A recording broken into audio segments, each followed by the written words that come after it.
하나님 아버지 감사합니다. 주의 선하신 말씀을 만나고자 합니다. 하나님께서 이 시간 주의 말씀 안으로 인도하옵소서. 저 안으로 말씀이 들어오는 게 아니라 아예 제가 말씀 안으로 들어가게 하옵소서. 말씀이 분명히 들려지고 말씀 안의 삶이 분명히 보여져서 주께서 기대하시는 삶의 자리로 확실하게 걸어가는 오늘 하루 이게 하옵소서. 선명하게 보이는 주님의 뜻이게 하옵소서. 성령께서 감동하시옵소서. 예수님 이름으로 기도합니다. 아멘. 오늘 마가복음 13장에 16장 마가복음을 나머지 뒷부분을 읽습니다. 성령으로 섬기신 예수님 이야기가 전반부 있었고 이제 후반부 생명으로 섬기신 예수님의 복음 우리가 예루살렘에서 지금 이야기가 진행되고 있습니다. 마가복음 13장입니다. 예수께서 성전에서 나가실 때에 제자 중 하나가 이르되 선생님이여 보소서 이 돌들이 어떠하며 이 건물들이 어떠하니까 예수께서 이르시되 내가 이 큰 건물들을 보느냐 돌 하나도 돌 위에 남지 않고 다 무너뜨려지리라 하시니라. 예수께서 감람산에서 성전을 마주대하여 앉으셨을 때에 베드로와 야고보와 요한과 안드레가 조용히 묻되 우리에게 이르소서 어느 때에 이런 일이 있겠사오며 이 모든 일이 이루어지려 할 때는 무슨 징조가 있사오니까. 여긴 13장은 사실 12장하고 쭉 이야기를 연결해 오셔야 합니다. 예수님께서 성전에서 가르치셨습니다. 가르치셨습니다. 계실 때에 네가 무슨 권위로 여기 있을 수 있고 무슨 권위로 하고 따져들은 바리새인과 사두개인이 있었습니다. 예수님께서 그들의 입을 막아 버리셨습니다. 그리고 그들과 논쟁해서 그들에게 할 말이 없게 하셨습니다. 그러고 난 다음에 그들이 가지고 있는 잘못된 권위, 하나님께서 부여하신 권위인데 지네들이 무슨 권리를 가졌냐, 그 주인이냐 행사하는 그 성전, 거기에서 그들에 대해서 화를 먼저 선포하십니다. 그리고 그들을 결코 본받지 말라고 그러십니다. 그리고 그들이 행한 악한 정말 일 중 하나, 가난한 자가 기도하려고 들어가는데 그냥 기도하러 들어갈 수 있는 그 자리에 헌금을 해야 기도하러 들어갈 수 있는 그러한 악한 제도 하나를 이야기하셨습니다. 가난한 여인의 과부의 두렵던. 그리고 난 다음에 지금 여기 13장이 넘어왔습니다. 그 건물들 다 무너뜨려질 거란 겁니다. 그리고 그 성전을 대하여 마주 앉으셨습니다. 그 무너지는 일이 언제 있겠느냐 하는 질문인 거죠. 예수께서 이르시되 너희가 사람의 미혹을 받지 않도록 주의하라. 많은 사람이 내 이름으로 와서 이르되 내가 그러하여 많은 사람을 미혹하리라. 난리와 난리의 소문을 들을 때 두려워하지 말라. 이런 일이 있어야 돼. 아직 끝은 아니니라. 민족이 민족을 나라가 나라를 대적하여 일어나겠고 곳곳에 지진이 있으며 기근이 있으리니 이는 재난의 시작이니라. 자, 성전이 무너지는 게 여기 말씀에 근거하면 적어도 두 번이라는 게 보입니다. 예수님 당시의 성전 AD 70년에 한 번 무너졌습니다. 돌이 돌아앉지 않고 그러고 난 다음에 예수님이 재림 때도 이 성전이 세워지는 게 보입니다. 또다시 유대교 성전이 세워질 겁니다. 그때 정도에 이 땅 가운데 예수님의 이름으로 행해지는 악한 미혹들이 가득하다는 거죠. 그리고 민족과 민족이 나라가 나라든 그리고 온갖 자연재해 이런 것이 겨우 재난의 시작이라는 겁니다. 영적인 재난 그리고 사람들의 재난 그리고 자연재해 너희는 스스로 좋지 마라. 사람들이 너희를 공회에 넘겨주겠고 너희를 회당에서 매질하겠으며 나로 말미암아 너희가 권력자들과 임금들 앞에 서리니 이는 그들에게 증거가 되게 하려 함이라. 이건 유대인들에게 주는 거죠. 우리는 아닙니다. 이방인들 아니고 유대인들.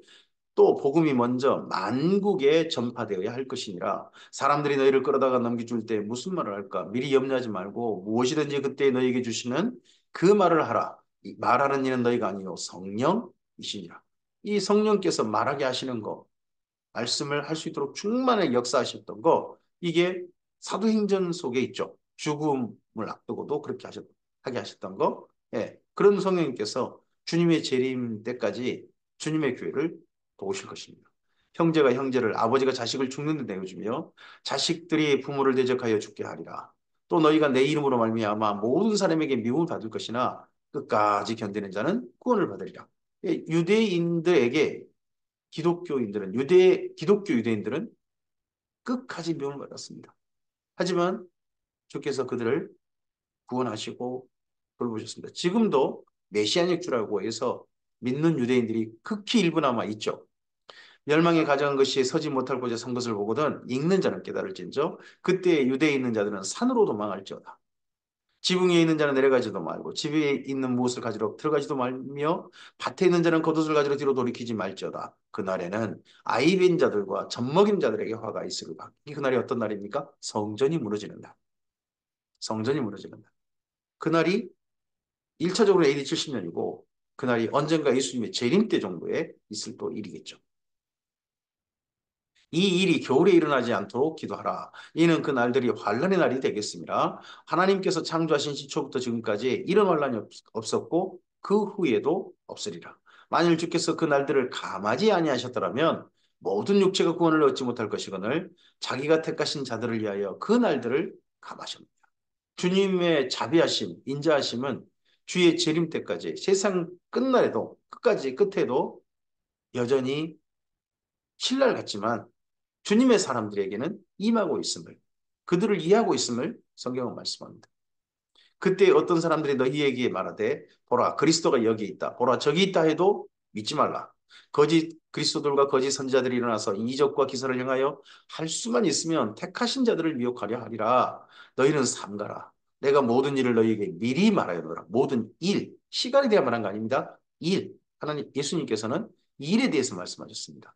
그때 그 환란 후 해가 어두워지며 달이 빛을 내자면 이 환란 후 그러면 이 앞서서 뭐 성전이 무너지고 그리고 복음이 세상까지 전파되어지고 난리 소문이 일어나고 가짜 그리스도들이 엄청나게 횡행하고 그리고 이 땅 가운데 사람과 사람이 믿지도 못할 그런 세상이 되었을 때 근데 이건 이건 사실 예비 환란이고 진짜 환란은 그 환란 이런 환란이 있고 난 다음에 정말 주의 재림이 직전에 있을 정말 딱 표징으로서의 환란은 엄청난 재앙은 해가 어두워지며 달이 빛을 내지 않으며 별들이 하늘에서 떨어지며 하늘에 있는 권능들이 흔들리고 이 사건이 가장 중요한 예수님의 재림 직전의 사건이 될 겁니다. 그때 인자가 구름을 타고 큰 권능과 영광으로 오는 것을 사람들이 보리라. 또 그때에 그가 천사들을 보내어 자기가 택하신 자들을 땅 끝으로부터 하늘 끝까지 사방에서 모으리라. 무화과 나무의 비율을 배우라. 그 가지가 연하해지고 그 잎사귀를 내면 여름이 가까운 줄 알았니? 우리나라는 봄, 가을이 있죠. 그래서 우리나라 점점점 봄, 가을이 좀 줄어들고 있어요.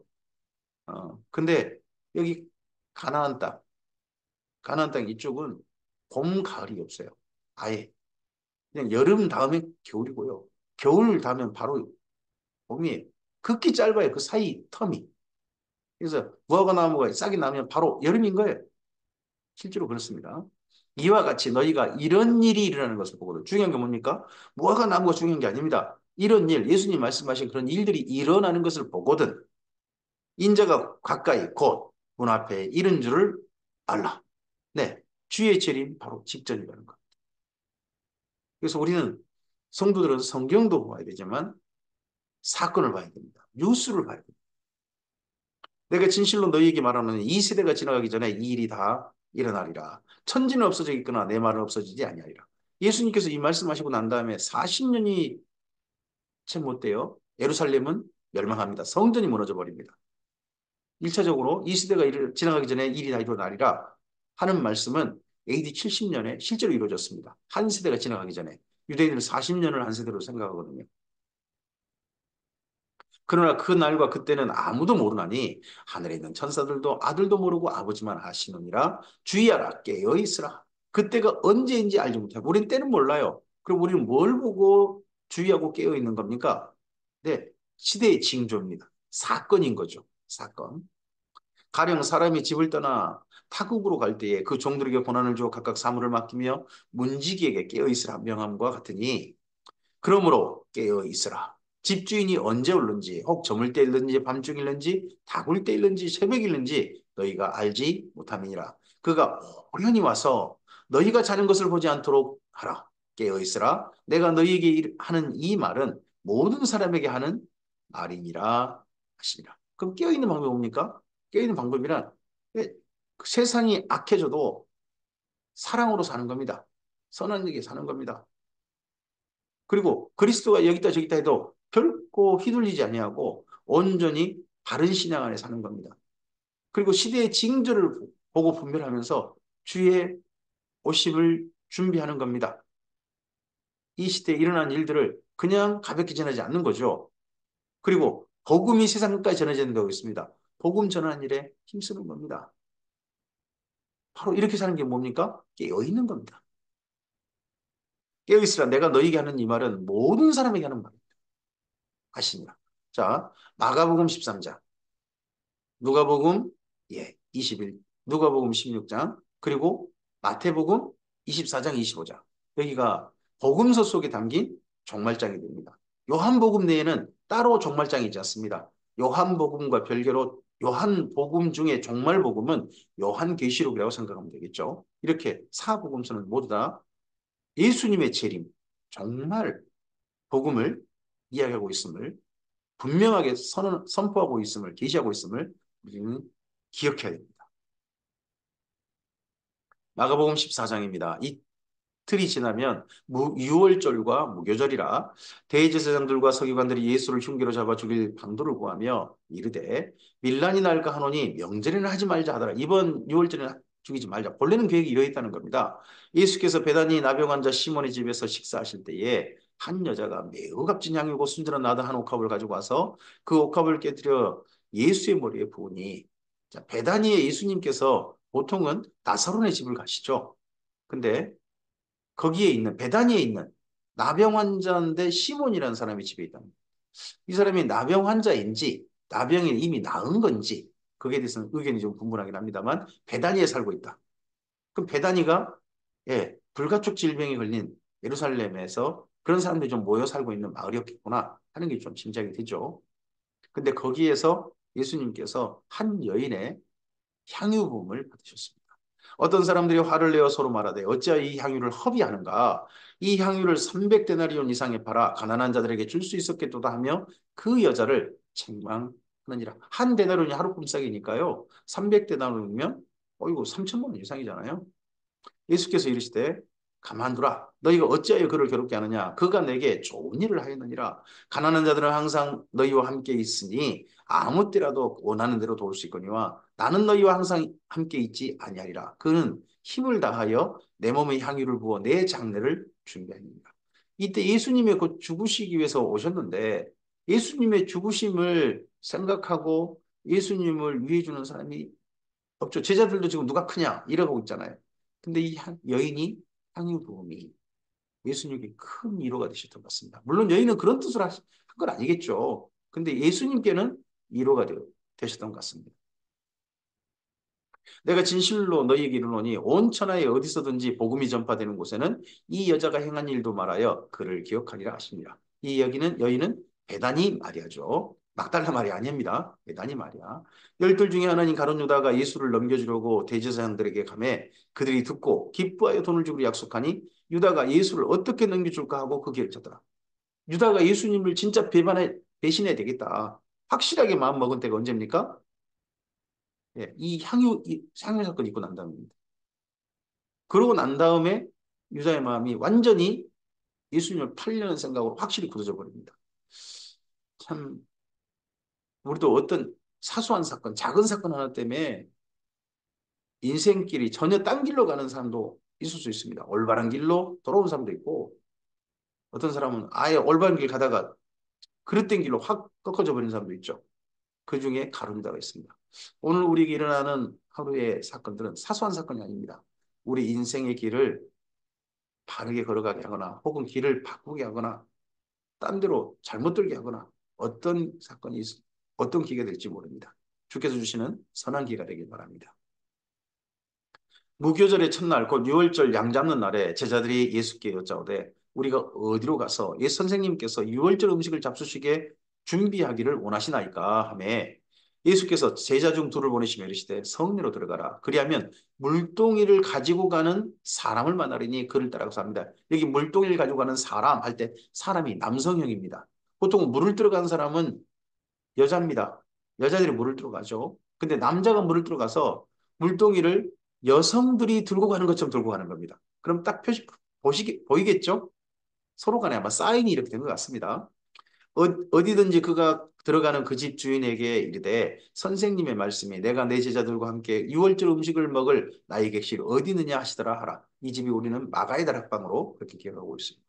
그러면 자리를 펴고 준비한 큰 다락방을 보이니 큰 다락방이란 2층입니다. 옥상. 2층 집. 2층 집의 2층 통째. 거기를 다락방이라고 표현했습니다. 거기서 우리를 위하여 준비하라 하시니 제자들이 나가 성내로 들어가서 예수께서 말씀하시던 말씀대로 만나 유월절 음식을 준비하니라. 물론 고기는 준비하지 않았죠. 돈이 별로 없어서 그랬던 것 같습니다. 저물매 그 열두를 데리시고 가서 다 앉아 먹을 때에 예수께서 이르시되 내가 진실로 너에게 이르노니 너희 중 한 사람 곧 나와 함께 먹는 자가 나를 팔리라 하신대 그들이 근심하며 하나씩 하나씩 나는 아니지요 하고 말하기 시작하니 그들에게 이르시되 열둘 중에 하나 곧 나와 함께 그릇에 손을 넣는 자니라. 예수님께서 함께 그 음식을 먹을 때 특별히 우리는 젓가락으로 떼죠. 근데 빵을 손으로 그냥 떼는 거죠.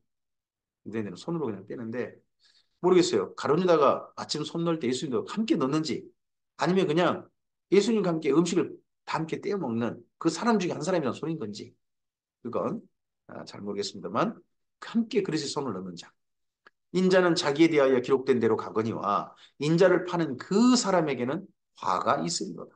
그 사람은 차라리 나지 아니했더라면 자기에게 좋을 뻔하였느니라 하시니 우리 인생은 주님 앞에 섰을 때 이 땅 가운데 차라리 나지 아니했다면 좋을 뻔한 인생이었다라고 평가되지 않고 잘하였다. 착하고 충성된 종아. 너 인생 참 값지게 살았구나 하는 사람들이 우리였으면 좋겠습니다. 그들이 먹을 때 예수께서 떡을 가지사 축복하시고 떼어 제자들에게 주시며 이르시되 받으라. 이것은 내 몸이라 하시고 또 잔을 가지사 감사기도 하시고 그들에게 주신 이를 마시고 난 다음에 이르시되 이것은 많은 사람을 위하여 흘리는 나의 피, 곧 언약의 피니라. 이 언약의 피가 흘렸던 게 성경에 어디에 기록되어 있습니까? 예, 출애굽기 24장입니다. 이스라엘 민족이 시내산에서 민족으로서 하나님과 언약을 맺을 때 그때 언약의 피가 흘려졌습니다. 근데 예수님의 피가 바로 언약의 피입니다. 이 언약을 우리는 새 언약이라고 합니다. 옛 언약, 이전 언약, 첫 언약은 신에선 언약이고 짐승의 피였죠. 이때 예수님의 피로 말미암아 맺어진 언약, 이를 새 언약이라고 장소로 말하면 시온산이 되죠. 그래서 시온산 언약이 되는 거고 이전 첫 언약은 신에선 언약인 거죠. 진실로 너희에게 이르노니 내가 포도나무에서 난 것을 하나님 나라에서 새 것으로 마시는 날까지 다시 마시지 아니하리라 하시니라. 이에 그들이 찬미하고 감람산으로 가니라. 예수께서 제자들에게 이르시되 너희가 다 나를 버리리라. 이는 기록된 바 내가 목자를 치리니 양들이 흩어지리라 하였음이니라. 그러나 내가 살아난 후에 너희보다 먼저 갈릴리로 가리라. 베드로가 여짜오되 다 버릴지라도 나는 그리하지 않겠나이다. 예수께서 이르시되 내가 진실로 내게 이르노니 오늘 이밤 내일이나 언제도 아니고 오늘 이 밤 달기 두 번 울기 전에 내가 세 번 나를 부인하리라. 베드로가 힘있게 말하되 내가 주와 함께 죽을지언정 주를 부인하지 않겠나이다 하고 베드로 이렇게 말했고 근데 베드로만 말한 게 아니고 모든 제자도 이와 같이 말하니라. 다른 10명의 제자 베드로 외에 나머지 10명의 제자 가룟유다는 뺐고요. 다 이같이 말했다는 겁니다. 그들이 겟세마네라 하는 곳의 이름에 감람산의 중턱입니다. 감남선 중턱에 겟세마네 거기에 올리브 나무죠. 올리브 나무가 많아서 올리브의 즙을 짜는 거기에 기름을 짜는 곳. 예, 그래서 방앗간인 거죠. 방앗간이 있어서 거기서 예수님과 제자들이 때때로 주무시거나 거기를 미리 잘 잡아가지고 그곳에서 늘 지내고 이 명절 때 오셔가 지내고 하지 않았나 보입니다. 거기 이르렀는데 거기가 또 바로 이쪽 그쪽이 예루살렘을 쳐다보는 곳이에요. 성전을 바라보는 곳입니다. 그래서 그 감람산 중턱이 또 전망산이 됩니다. 감람산 안에 겟세마네도 있고 전망산도 있고 전부 다를 포함해서 감람산인 거죠. 예수께서 제자들에게 이르시되 내가 기도할 동안에 너희는 여기 앉아 있으라 하시고 베드로와 야고보, 요한을 데리고 가실세. 다른 제자들은 그냥 앉아 있으라 하셨고 베드로, 야고보, 요한만 데리고 가셔서 심히 놀라시며 슬퍼하사. 이 장면을 베드로가 정말 그대로 생생히 기억하는 것 같습니다. 마지막 겟세마네 동산에 기도하실 때 예수님의 그 모습이 심히 놀라시며 슬퍼하사. 잊혀지지 않는 모습이겠죠.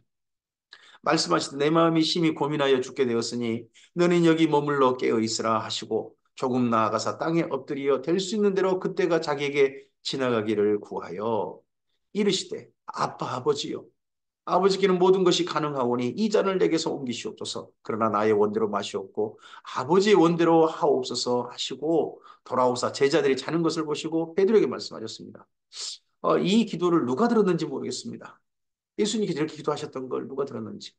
아마 제자 중에 맨 처음에는 어떻든지 누군가가 들었던 것 같습니다. 예수님이 이런 기도하셨다 하고 다들 서로 알겠죠. 그러면 야고보, 요한, 베드로 중 누군가가 이 기도를 예수님 하신 기도를 들었겠죠. 듣다가 졸려서 자버린 것 같습니다. 돌아오서 제자들이 자는 것을 보시고 베드로에게 말씀하시되 시몬아 자느냐? 내가 한 시간도 깨어 있을 수 없더냐? 예수님은 너무 힘든데 자고 있습니다. 우리가 힘든 사람에게 정말 해줄 수 있는 우리의 사랑이 무엇입니까?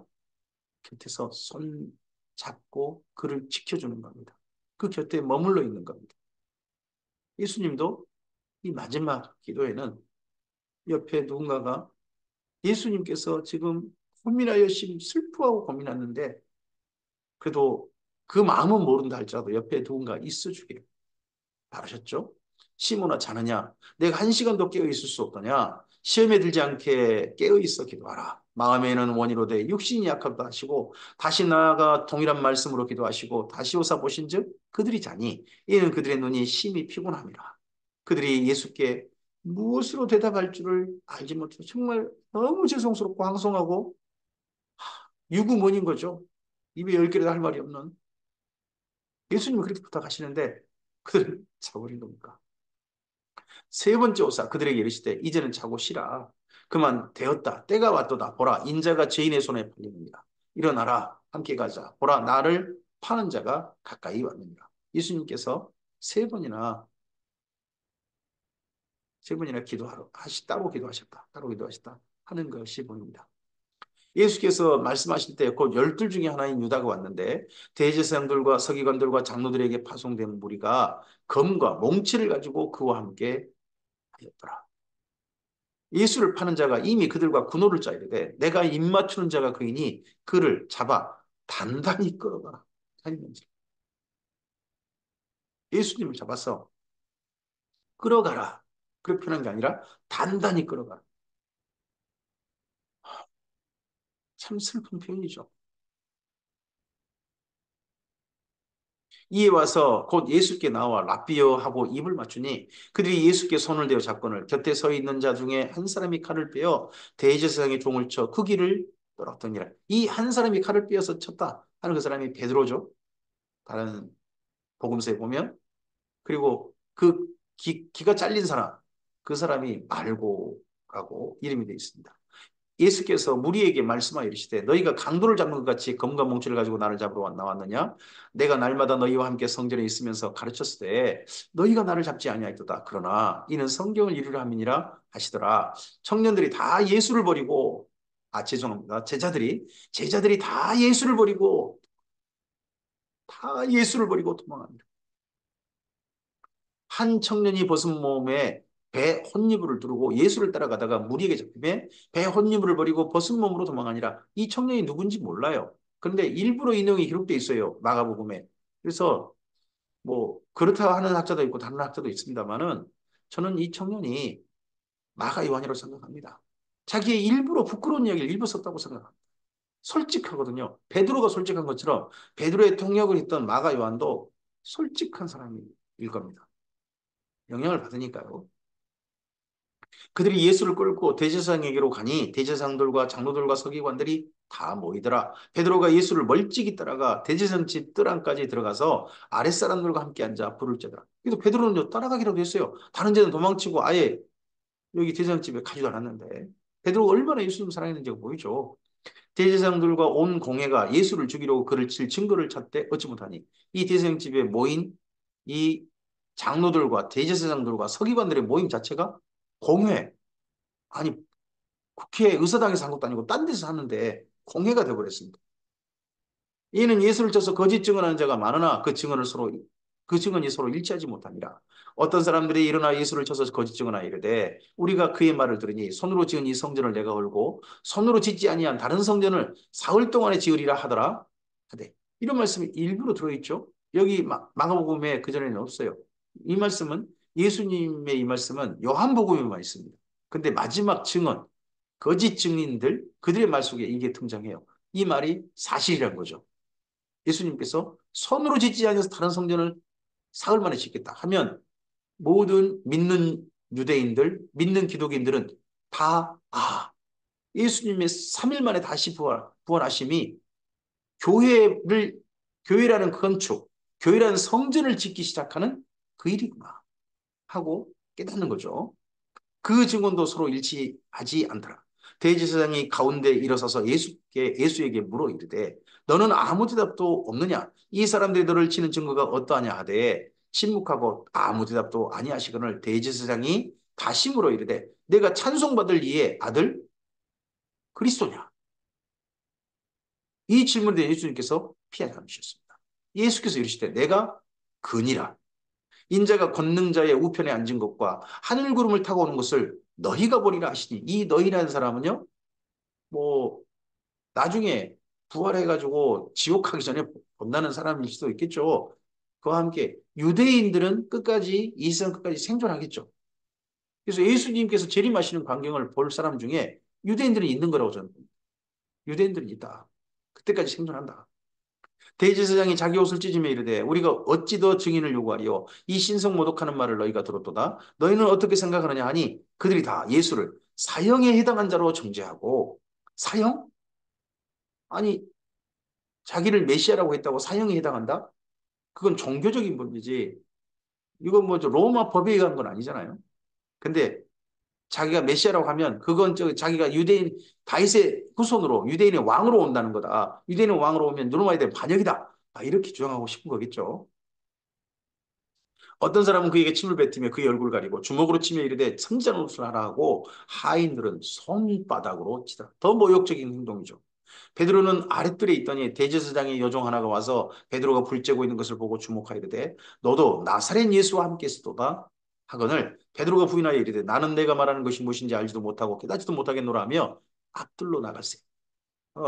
깊숙이 있다가 점점 밖으로 갑니다. 여종이 그를 보고 곁에 서 있는 자들에게 다시 이르되 이 사람은 그 도당이라. 그 한패다 한패. 저 예수 한패다. 하니까 또 부인하더라. 조금 위에 곁에 서 있는 사람들이 다시 베드로에게 말하되 너도 갈릴리 사람이니 참으로 그 도당이니라. 아마도 베드로가 또 그때를 못 참고 뭔가 말을 했던 모양이에요. 그 말하는 거 보고 너 전라도 사람이고 너 경상도 사람이구만. 그런 것처럼 갈릴리 어떤 방언이 있는 것 같죠? 그러나 베드로가 저주하며 맹세하되 나는 너희가 말하는 이 사람을 알지 못하노라 하니. 저주하니 너희가 말하는 이 사람을 알지 못하노라 하니 달기고 두 번째 울더라. 이에 베드로가 예수께서 자기에게 하신 말씀 곧 달기 두 번 울기 전에 내가 세 번 나를 부인하리라 하심이 기억되어 이 일을 생각하고 울었더라. 마태복음에서는요, 밖에 나가 심히 통곡하였다. 근데 여긴 그냥, 마가복음은 정말 절제해서 표현합니다. 그 일을 생각하고 울었더라. 마가복음 15장입니다. 새벽에 대제사장들이 즉시 장로들과 서기관들 곧 온 공회와 더불어 운운하고 예수를 결박하여 끌고 가서 베드로에게 넘겨주니 죄송합니다. 빌라도에게 넘겨주니 베드로에게 넘겨주지 않았죠. 빌라도에게 넘겨주니 빌라도가 묻되 내가 유대인의 왕이냐 예수께서 대답하여 이르시되 내 말이 옳도다 하시매 대제사장들이 여러 가지로 고발하는지라 빌라도가 또 물어 이르되 아무 데도 없느냐 그들이 얼마나 많은 것으로 너를 고발하는가 보라 하되 예수께서 다시 아무 말씀으로도 대답하지 아니하시니 빌라도가 놀랍습니다. 예수님께 딱 대답하신 게 무엇입니까? 대제사장에게 내가 그리스도냐? 내가 그이니라. 빌라도가 또 묻습니다. 내가 유대인 왕이냐? 내 말이 옳도다. 여기 대해서는 분명하게 답변하셨습니다. 명절이 되면 백성들이 요구하는 대로 제수 한 사람을 놓아주는 전례가 있더니 밀란을 꾸미고 그 밀란 중에 살인하고 체포된 자 중에 바라바란 자가 있는지라 무리가 나아가서 전례대로 하여 주기를 요구한대 빌라도가 대답하여 이르되 너희는 내가 유대인 왕을 너희에게 놓아주기를 원하느냐 하니 이는 그가 대제사장들이 시기로 예수를 넘겨준 줄을 아니라 공회는 그런다 할지라도 여기 유대인들은 예수님에 대한 소문도 알고 직접 만나고 한 사람들이니까 예수님에 대해서 어, 놔주라 그럴 것이다 하라고 빌라도가 그렇게 생각 같죠. 그러나 대제사장들이 무리를 충동하여 도리어 바라바를 놓아달라 하게 하니 이미 그럼 사정공장 무리를 향한 그 중간중간에 이미 전부 다 선동하는 사람들을 다 세워놨던 것 같습니다. 대제사장들이. 빌라도가 또 대답하여 이르되 그러면 너희가 유대인 왕이라 하는 일을 내가 어떻게 하랴 그들이 다시 소리 지르되 그를 십자가에 못 박게 하소서 빌라도가 이르되 어찌미냐 무슨 악한 일을 하였느냐 하니 다시 더욱 소리 지르되 십자가에 못 박게 하소서 하는지라 악한 일이 있거나 없거나 간에 십자가에 죽어야 마땅한 일 죽어야 마땅한 자다 하는데 이런 악령의 소리들 악령의 아우성이 우리나라에는 없었으면 좋겠습니다. 참 슬픈 외침이죠. 십자가에 못 박게 하소서. 빌라도가 무리에게 만족을 주고자 하여 바라바는 놓아주고 예수는 채찍질하고 십자가에 못 박히게 넘겨줍니다. 여기에 또 타협하는 빌라도가 있습니다. 이 악한 일에 타협하는 빌라도. 그것도 재판정에서. 우리나라의 재판정이 악에 치우치고 권력에 치우치고 그러지 않았으면 좋겠습니다. 빌라도죠. 똑같은 빌라도. 또 자기한테 뭔가 돌아온 이익이 있을 테니까 그러겠죠. 군인들이 예수를 끌고 브라도리온이라는 뜰 안으로 들어가서 온 군대를 모으고 예수에게 자색 옷을 입히고 가시관을 엮어 씌우고 격리하여 이르되 유대인 왕의 평안할지어다 하고 갈대로 그 머리를 치며 침을 뱉으며 꿇어져라더라. 희롱을 다한 후 자색 옷을 벗기고 더러 그의 옷을 입히고 십자가에 못 박으려고 끌고 나가니라. 마침 알렉산더와 루포의 아버지인 구레네 사람 시몬이 시골로부터 와서 지나가는데 그들이 그를 억지로 같이 가게 하여 예수의 십자가를 지우고 예수를 끌고 골고다를 하는 곳, 번역하면 행 곳에 이르렀다고 합니다. 아, 여기 보면 구레네가 마치 꼭 시골인 것처럼 보이잖아요. 구레네 사람 시몬이 시골로부터 와서 구레네 본래 출신인데 어떤 시골에 사는지 모르겠습니다. 근데 구레네는 시골이 아닙니다. 도리어 예루살렘보다 더 큰 도시일 수도 있고요. 로마의 계획 도시 거기죠. 요즘 이집트 그 옆에 리비아입니까? 그쪽 나라 거기에 로마에서 만들었다고 하는데 그러다 보니까 좀 까무잡잡한 그런 사람이었을 것이다라고 여기 시몬을 생각하는 분들이 많습니다. 몰약을 탄 포도주를 줬으나 예수께서 받지 아니하시니라. 십자가에 못 박고 그 옷을 나눌세. 누가 그것을 가질까요? 제비를 뽑더라. 때가 제3시가 되어 십자가에 못 박으니라. 제3시 더하기 6을 하면 됩니다. 우리나라식으로 하면 그러면 9시가 되는 겁니다. 새벽에 재판 받고 불법 판결을 받고 불법 재판, 불법 사내들인 공회 순식간에 그러고 난 다음에 불법으로 넘겨져서 그날 당일 십자가에 사형 집행이 되어버렸습니다.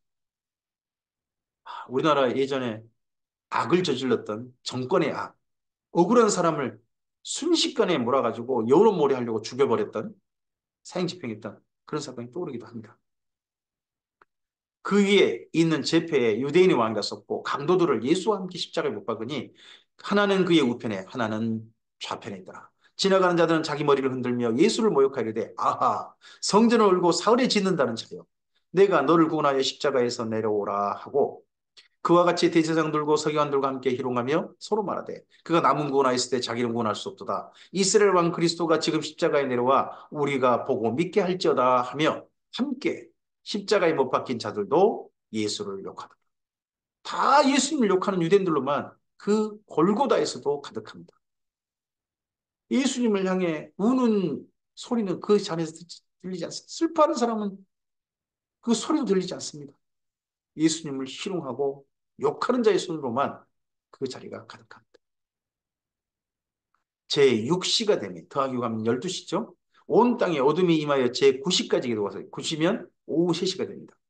제9시에 예수께서 크게 소리 지르시되 엘리 엘리 라마 사박다니 하시니 이를 번역하면 나의 하나님 어찌하여 나를 버리셨나이까 하는 뜻이라. 곁에 섰던 자들 중 어떤 이들이 듣고 이르되 보라 엘리야를 부른다 하고 한 사람이 달려가서 해면에 신포도주를 적시어 갈대에 끼어 마시게 하고 이르되 가만두라 엘리야가 와서 그를 내려주나 보자 하더라. 예수님이 맨 처음 십자가 달리실 때는 이거 마시지 않았습니다. 근데 9시 정도 오후 3시 정도 엘리 엘리 라마 사박다니 하시고서 마시게 하는 이거에 대해서는 마셨던 걸로 보이시죠? 약간 한 모금 하셨던 걸로 보입니다. 예수께서 큰 소리를 지르시고 숨지시니라. 이에 송소회장이 위로부터 아래까지 찢어져 둘이 되니라. 예수님께 십자가에서 죽으실 때 송소와 지송소 사이의 희장 그게 찢어져가지고 지송소 안이 보여버리는 겁니다. 이제 가림막이 없어져 버렸습니다. 이 사건은 공히 마태복음, 마가복음, 누가복음에 다 동일하게 있습니다. 이건 나중에 이 성전 휘장이 찢어진 사건을 분명하게 목격했던 사람이 교회 공동체 안에 들어왔기에 아, 이, 이에 대해서 다 증언하지 않았나 싶습니다. 이제 우리는 예수님으로 말미암아 지성소까지 들어갈 수 있는 원래 지성소에 한 사람만 들어가지 않습니까? 대지상. 그런데 예수님의 십자가에 죽으심으로 말미암아 지성소까지 들어가는 길이 열려버린 겁니다. 그 길이 예수님이 되었습니다. 내가 곧 길이다. 아버지께로 나아가는 하는 그 말씀이 이렇게 실현된 거죠. 예수를 향하여 섰던 백부장이 그렇게 숨지심을 보고 이르되 이 사람은 진실로 하나님의 아들이었도다 하더라. 이방인인 백부장인 로마 사람 아닙니까? 유대인 아닙니다. 이방인은 진실로 하나님의 아들이었도다. 근데 유대인들은 예수님께서 이렇게 죽는 걸 보고 잘 죽었다 그러고 갔겠죠. 참 이것도 슬픈 거죠. 멀리서 바라보는 여자들도 있었는데 그 현장에 있지 못하고 멀리서 그중에 막달라 마리아와 또 작은 야고보와 요새 어머니 마리아와 또 살려며가 있었으니 이들은 예수께서 갈릴리에 계실 때에 따르며 섬기던 자들이요 또 그 이외에 예수와 함께 예루살렘에서 올라온 여자들도 많이 있었더라. 이날은 준비일 곧 안식일 전날이므로 저물렀을 때에 아리마대 사람 요셉이 와서 당돌이 빌라도에게 들어가 예수의 시체를 달라 하니 이 사람은 존경받는 공회원이요 하나님의 나라를 기다린 자라. 앞서서 새벽에 한밤중에 있었던 이 불법 공회에 참석을 했는지 안 했는지 모르겠습니다만 아리마대 사람 요셉도 공회원 중에 한 사람이라는 겁니다. 근데 그는 예수님의 시체를 달라고 해가지고 하나님 나라를 기다리는 사람이고, 네, 특별히 예수님을 정말 호감을 품고 있는 그런 사람인 게 분명하죠. 예수님께. 빌라도는 예수께서 벌써 죽었을까 하고 이상히 여겨 백부장을 불러 죽은 지가 오래냐 묻고 백부장이 알아본 후에 요셉에게 시체를 내어주는지라. 요셉이 세마포를 싸서 예수를 내려다가 그것으로 세마포를 사서 예수를 내려다가 그것으로 싸서 세마포가 자기 것도 아니고 샀다고 돼 있네요. 바위 속 판 무덤에 넣어두고 돌을 굴려 무덤 문에 놓음에 막달라 마리아와 요새 어머니 마리아가 예수 둔 곳을 보더라. 마가복음 16장입니다. 안식일이 지남에 6월절이 지난 겁니다. 3일째 된 거죠. 막달라 마리아와 야고보의 어머니 마리아와 또 살로메가 가서 예수께 바르기 위하여 향품을 사다 두었다가 안식 후 첫날 매우 일찍이 해 돋을 때에 그 무덤으로 가며 서로 말하되 누가 우리를 위하여 무덤 문에서 돌을 굴려주리요 하더니 눈을 들어본즉 벌써 돌이 굴려져 있는데 그 돌이 심히 크더라. 유대인들은 바위 굴 같은 데다가 시신을 놓아두어서요.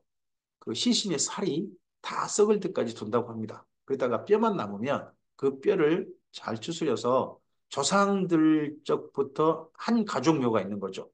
거기에 던집니다. 이걸 가리켜서 열조에게 돌아갔더라. 이렇게 표현하죠. 무덤을 보통 그렇게 하는데, 조상 가족묘에 던져지기 전에 시신이 썩도록 두른 묘지가 굴이다 보니까 굴 입구를 막는 거죠. 큰 돌을 굴려서 그 입구를 막아야 그 시신을 짐승이 훼손하지 않고 그대로 시신이 잘 썩어서 뼈만 남겠죠.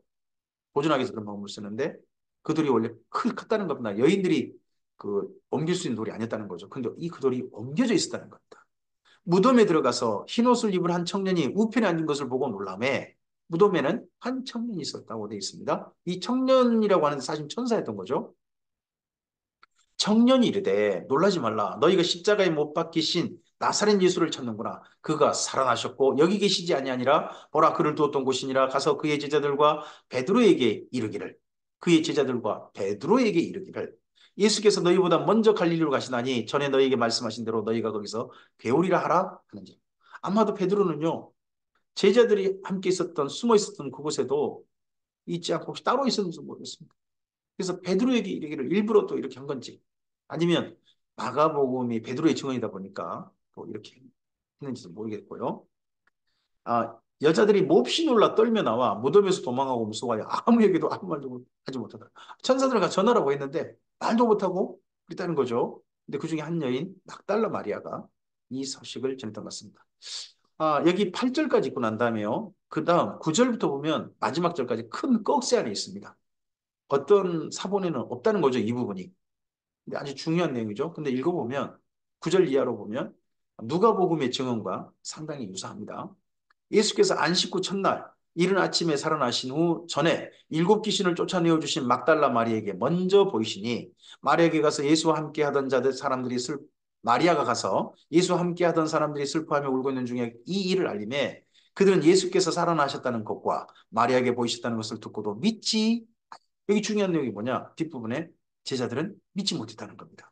부활 소식이 전해졌는데 그 후에 그들 중 두 사람이 걸어서 시골로 갈 때에 예수께서 다른 모양으로 그들에게 나타나시니 원래 그들이 만났던 예수님의 모습이 아니었다는 거죠. 모습이 달라졌다는 겁니다. 두 사람이 가서 남은 제자들에게 알렸을 때 역시 믿지 아니하니라. 제자들도 믿지 못할 만큼 놀라운 사건이 벌어졌다는 거죠. 실제 또 예수님 모습이 달라져 버리셨다는 겁니다. 그래서 제자들도 솔직히 말합니다. 우리도 믿지 못했다. 우리도 참 불신했다. 근데 예수님의 부활 사건은 분명하다라고 그 믿지 못했다는 사람들이 목숨을 걸고 기꺼이 죽음을 각오하고 곳곳에서 복음을 전하고 순교하고 있는 거죠. 그 후에 열한 제자가 음식 먹을 때에 예수께서 그들에게 나타나서 그들의 믿음 없는 것과 마음이 완악한 것을 꾸짖으시니 이는 자기가 살아난 것을 본 자들의 말을 믿지 아니함이로라. 그 믿지 못하는 제자들에게 직접 찾아오셨습니다. 또 이르시되 너희는 온 천하에 다니며 만민에게 복음을 전파하라. 이스라엘 민족만 아니라 만민 모든 사람들에게 복음을 전파하라. 믿고 세례를 받는 사람은 구원을 받을 것이요. 믿고 할례를 받는 사람은 아닙니다. 믿고 세례를 받는 사람은 구원을 받을 것이다. 믿지 않는 사람은 정죄를 받으리라. 할례를 받았느냐 중요하지 않습니다. 예수님을 믿었느냐 안 믿었느냐. 믿는 사람들에게는 이런 표적이 따르리니 곧 그들이 내 이름으로 귀신을 쫓아내며 새 방언을 말하며 표적 놀라운 기적이 나타날 겁니다.